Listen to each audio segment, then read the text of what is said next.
Good morning. Here we are. All right, we are ready for reading this morning. I hope you're doing okay.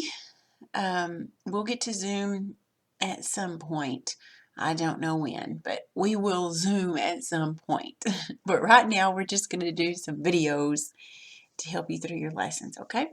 All right, so let's go ahead and do this. Now, we have a story to read, so we are going to need your reader book. But you have 2 pages to do in your work text today. 1 page you're going to do on your own after we read. And then, but this page I want to go ahead and do because this page in your work text really doesn't have anything to do with what we're doing. It's just a skill introduction, as you see. So I'd like for you to turn in your book to page 20 in your workbook, your reading workbook. We're going to go ahead and just do this page, and then you can kind of set it aside. So it's going to be page 19 that you're going to do on your own. It's real easy, but right now we're just going to do page 20. Now, I think it was yesterday in one of the lessons that we did, it might have been reading, I think.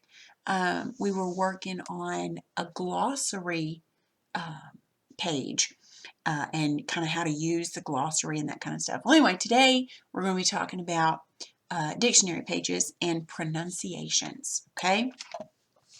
So all letters and symbols that are used in a dictionary pronunciation are shown in a pronunciation key. Now this right here is just an example of a dictionary page. Remember, these up here are the guide words. There'd be one here and there'd be one over here. This one over here would be the first one on the page, and this one over here would be the last one on the page. And then everything in alphabetical order would come between. Now, remember how we talked about each word has this thing next to it in parentheses called a pronunciation?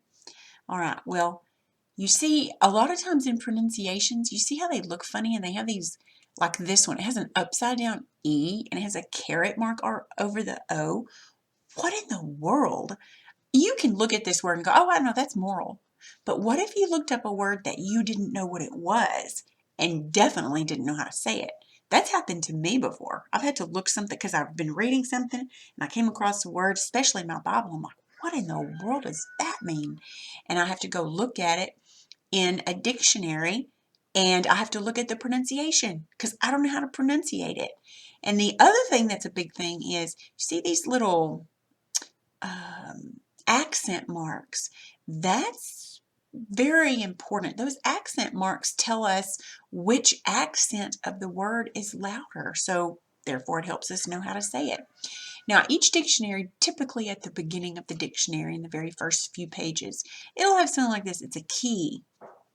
And these keys tell us what each one of these sounds with these marks sounds like. For instance, if you see OO with a line over it, it's going to say oo for book, or I guess book and boot.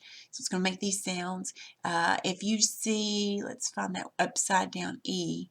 Okay, an upside down E is called a schwa, and it kind of makes a sound, just kind of like if somebody says, how you feeling today? So it doesn't really make any vowel sound, it just kind of okay. And then like down here, upside down E and an R would be So it tells you TH says like thin, or v like the, and then a UR with a caret over the U makes the sound as in fur. Or a ZH would make the Z sound as in vision. Okay, an O with a caret mark would make the aw sound as in paw. Okay, so it just kind of tells you how to say the sounds if you're not sure. All right, so number 1 says find and circle the pronunciation key. All right, so with your pencil or whatever you have, circle the pronunciation key. That's the key. All right, let's go to number 2. Here it says, write the pronunciation for mullet, this word. So let's find this word. Let's see, right here, mullet, a type of edible fish. All right, so this right here is the pronunciation. So we have to write that up here. Now all the pronunciations are in parentheses, so we're just going to go ahead, I'm going to go and put my parentheses. And then we're just going to write it just like we see it. There's an M and a U with one of these little short things. And then there's an L. And then there's the pronunciation, the little accent mark. And then a short I and a T. Okay, that's how you say it. Now, notice the word actually has two L's, but you know, you learned like in first grade probably that when a word has two consonants beside each other, you only say it one time, right? Yeah, that's why they only put it one time, because you only say it one time. Mullet. This is how we would say the word. Okay, now let's look at number 3. Which entry word has an A with the sound of A in pay? So let's look down here at our pronunciation key and see what an A in pay would look like. Let's see, so an A in pay is going to have an A with a line over it, a long A sound. So it says, which entry word has an A with the sound of A as in pay, a long A? All right, let's find the pronunciation that has a long A.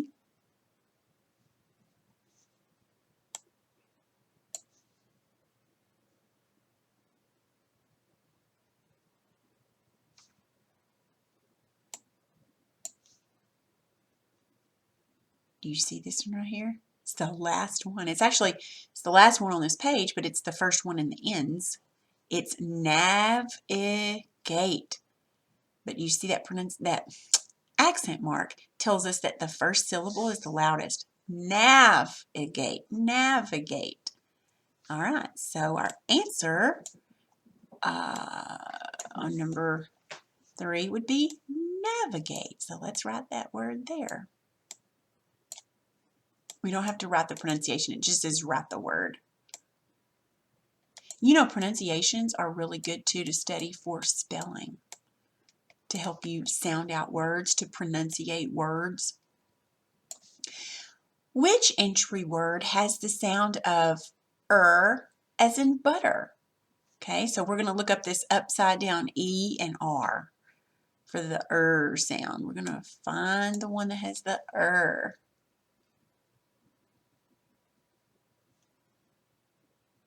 Do you see it?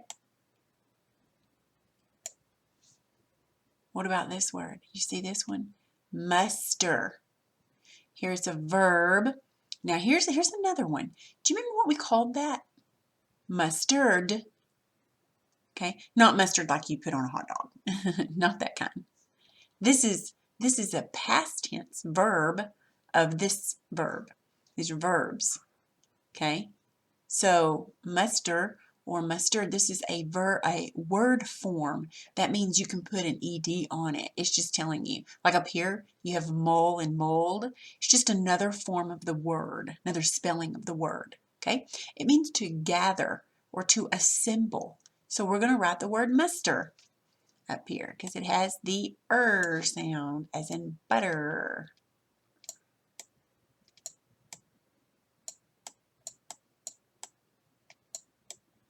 All right, number 5.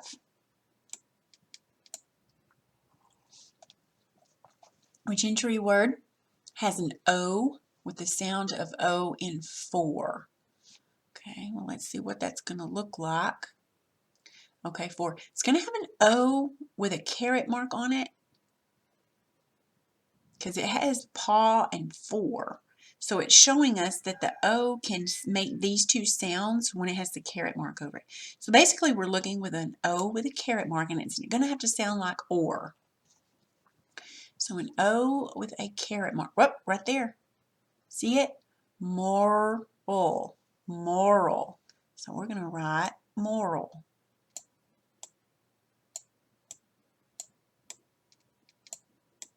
Here we go.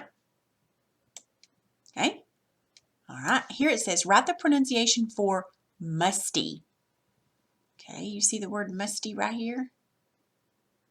Can you write this pronunciation? Let's go ahead and do that.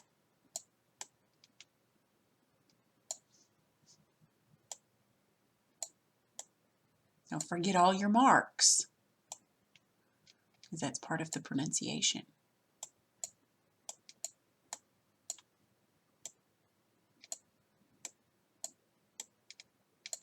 There we go. All right, number 7. Which entry word has the same vowel sound as the U in abuse? So we're looking for the long U sound as in abuse. Okay, so it's going to have the OO with a line over it, making the U sound. Okay, let's find, I see it. You know what, you know how to say this word? Mutiny.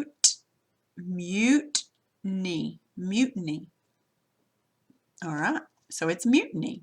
Open rebellion against leaders, especially by sailors.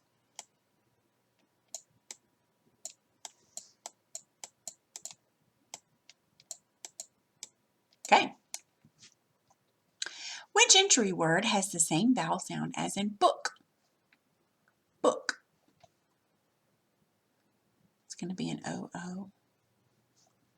It's not mutiny because that has a oo sound.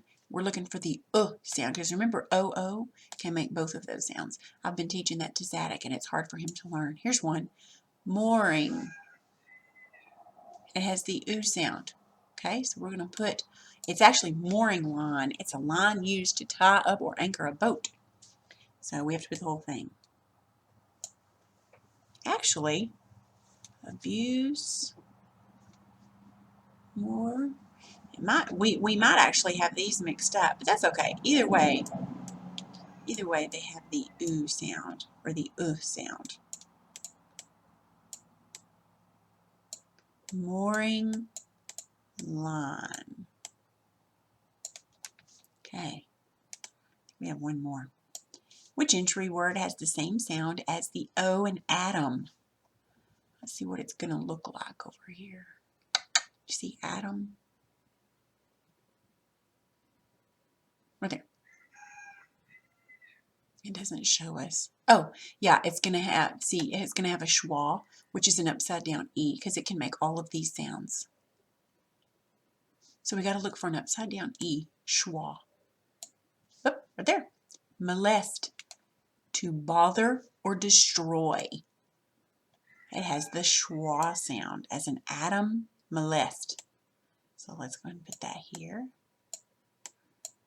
Either way you look at it, it has a schwa. And it could have been several of these, I think, because several of them have moral. It has a schwa. What else? Yeah, I guess that's it. Either one of those, because they both have a schwa sound. So a schwa just kind of says, eh. Okay. All right, good deal. So set that aside. Now, like I said, you're going to be doing on your own, you're going to do page 19. That's going to be your assignment. But first, I just want to look, I want to show you what you're going, and you're going to be reading this on your own, but it's part of Aesop's fables. We learned yesterday that a fable teaches a story, teaches a moral or a lesson, and it typically uses animals, and they're generally short. And then Aesop, remember, he was a Greek slave. Remember that? And he just wrote these down, and they teach all these lessons. So it's going to be in your book on page 41, and there's several of them. But they're really short. There's just, like I think there's about 5 of them that you're going to read. So here's what we're going to do. On page 41, I want you to look. Now, it's the birds, the beast, and the bat. Okay? Now, look on that page. Do you see those words that are underlined? Base and skulks. Okay, those are vocabulary words. Now, base in this one, listen to this sentence. Sean's unkind treatment of the dog was considered very base. So in this sense, the word base is going to be like bad. Okay, you've probably never heard of the word being that way. That's because we don't really use that word anymore to mean bad. But in some cases, especially in old writings, base can be bad. It can mean bad. The other one on that page is skulks. Listen to this sentence. The thief skulked in the alley beside the bank. Skulks, like hides, right? Okay, that's what it would mean. Now, look at the bottom of that page. Do you see where it says one must not blow hot and cold? What do you think that is? That's the moral of that story that you're going to read. Turn the page. Okay, this one's called The Field of Corn. This is another fable that you're going to read. Now let's look at these two words in here. You've got bade and hoard. Now here's a sentence with bade. Before the boys were allowed to play basketball, Dad bade them clean their room. Means he told them to. He just said to. And then hoard, here's you a sentence. The stingy man placed his hoard of money in a closet where no one else could find it. Hoard means to keep things on your own, like selfish. When you hoard stuff, that means you keep everything for your own. Okay? And then look down at the bottom and you'll see the lesson of the moral for this one. Seek till you find, and you will not lose by the toil. Okay, now then there's going to be two more on the other page. They're very short. One is the sick stag, the other one is the rose and the clay, and the last one is the maid and her milk pail. Okay, and at the end of each is a lesson. Okay, so now what I want you to do is I would like for you, I'm not going to read these for you, I want you to read them yourself, being that this is reading.